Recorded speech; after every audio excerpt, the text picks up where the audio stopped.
Hi guys, today I'm going to show you how to do this easy Gibson Tuck hairstyle in just a few minutes. To start, I'm going to section off a hair from the ear forwards on both sides of the head. Just clip these out of the way for later.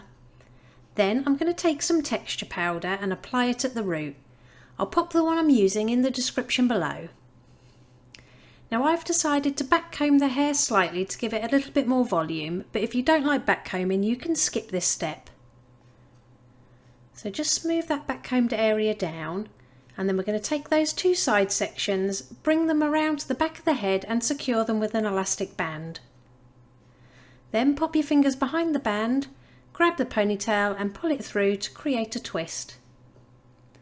Then I'm going to take a chunk of hair from the left hand side of the head, smooth it out, and I'm going to take a couple of fingers and pop it behind the twist on the left hand side.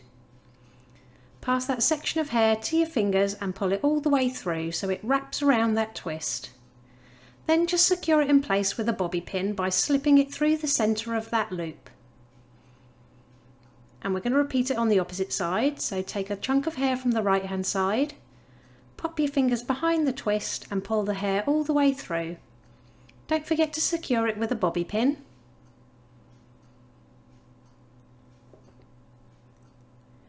Then I'm going to take some more of that texture powder and apply it on the rest of the hair, just on the top side.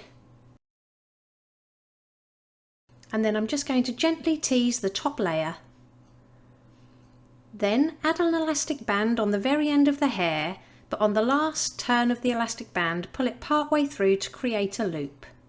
And I'm just going to take that loop and tuck it behind that elastic band on the twist. So keep tucking the hair in, and then use your fingers to spread it out at the sides.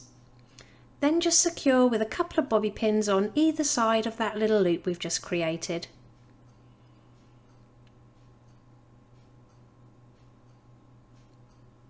And it really is that easy. Here's the finished look. If you liked it, please give it a thumbs up and don't forget to subscribe for more tutorials.